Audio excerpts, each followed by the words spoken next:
Super Supportive by Sleyca. Chapter 237. Here to There, Part 17. Executioner Vilma was a younger woman than Alden had expected, with a prominent forehead and eyes that were almost fuchsia.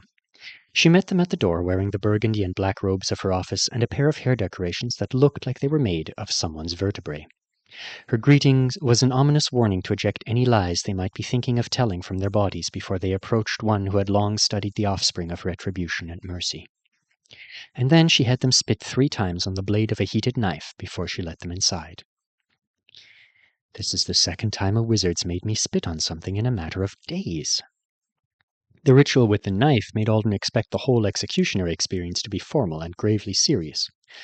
But as soon as the knife was sheathed and handed off to one of 2 assistants standing beyond the door, Vilma became much more casual. With Stuart, anyway, she seemed inclined to pretend Alden didn't exist unless she was asking him a direct question and he was answering it. It wasn't his favorite way to be treated, but it might have been for the best, under the circumstances. He found Vilma unsettling, and he wasn't sure how much of that was her fault and how much was his nerves about what they were all doing here.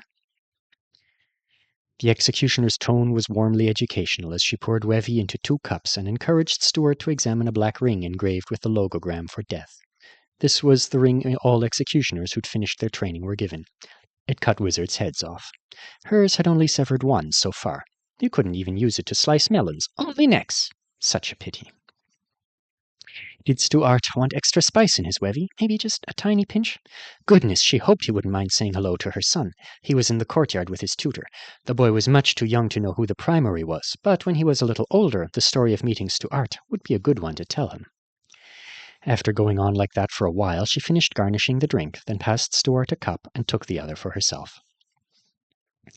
"Don't complain, please," Alden texted when he saw Stuart stiffen at the realization that the 2 cups hadn't been meant for both of them as her guests.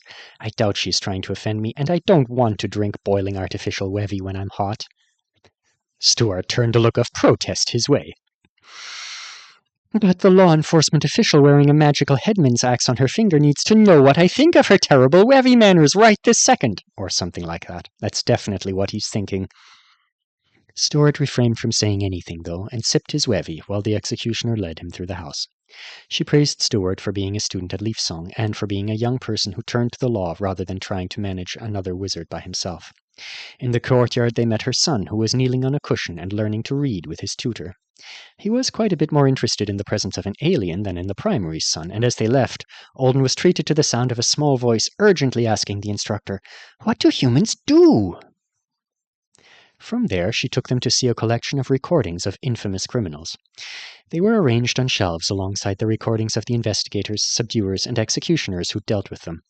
While the 3 of them stood beside a table that held the records for someone who'd blown up a building, Stuart explained what Olget Ovikondo had done in careful detail and described the evidence they had. Alden confirmed everything he could confirm and told himself that letting Kibby blow up a building was not a crime that would ever end up in this woman's library. Vilma listened, her dark pink eyes bright. "You explain it so clearly, just like the report you sent on your way here. You should consider pursuing the path of an investigator, if executioner isn't to your liking. I don't see why a votary can't do it." It wasn't the first time she'd tried to recruit Stuart. She seemed passionate about her job. "We will have our honesty verified if you or the accused requests it," Stuart said. "And we are both familiar with a healer from whom an even deeper verification could not be denied, if that much becomes necessary." That was what they'd agreed to say in the car, though Alden was reserving the right to change his mind if it went that far. Stuart seemed to think it wouldn't. "I doubt either will be required," Vilma said. "If the person has done what you say, and they haven't somehow forgotten it, once I remind the guilty that demanding every sort of verification and delay they can think of will make their sentence harsher, they usually develop the sort of good judgment that would have prevented our meeting in the first place." She hummed. "I've heard enough to be satisfied that the accused should be called to speak. Are you ready to do it?" Alden swallowed. "Yes," Stuart said. "Stars above and unsies below," Executioner Vilma was amused. "Is this one not going to answer an official call?" Standing behind her and Stuart in the library of recordings, waiting for the moment when he would say his piece as a witness, Alden was just trying not to fidget. All kinds of thoughts he hadn't expected were flooding his head as the minutes passed, and Olget Ovekondo failed to answer. Was Olget staring at the call notice, frozen in horror? Was he crying with the siblings who tried to get him out of Stuart's sight in a hurry so that this kind of thing wouldn't happen? Was he furious, screaming about the unfairness of it all, cursing humanity and knights, breaking dishes, desperately searching for excuses? What if this ruined Tasso Vicondo's life? What if they let this go and Olget went on ruining other people's lives without consequence?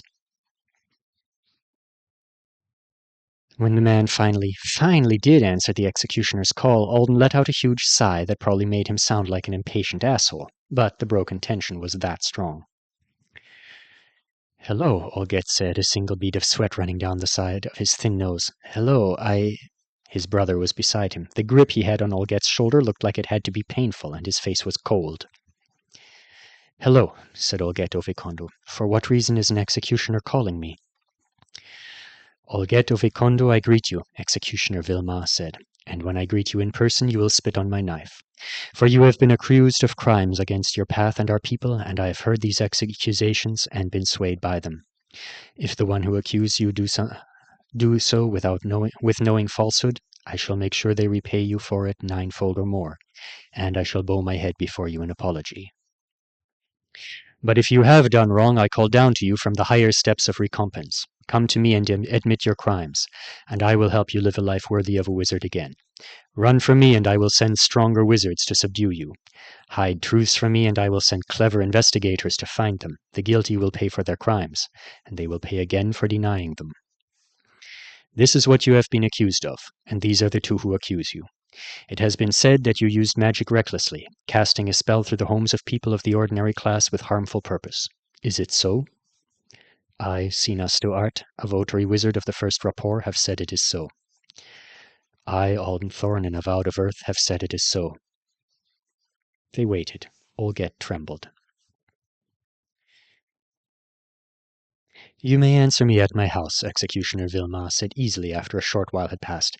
"It has been said that you broke a wand—" "It belongs to my mother. She wouldn't want me to be—" "That you broke a wand bound in the care of a family member of the ordinary class, with reason to believe that such an act would obligate that person and her family to serve your own family for many years in attempted repayment.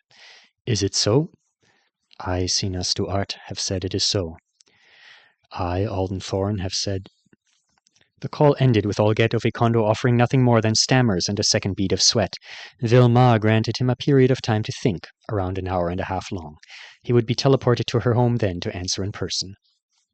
If he didn't agree to the teleport, a subduer would be sent to collect him.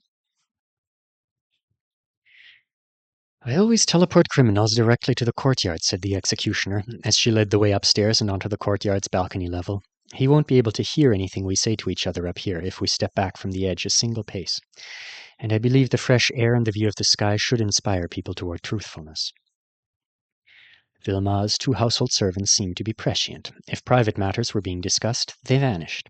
Whenever a new room was entered, one of them was just leaving with a piece of clutter in hand.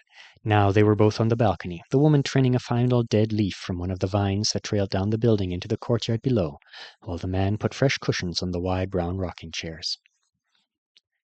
Two chairs were positioned side by side, waiting with a table of more wevy and fruit slices between them.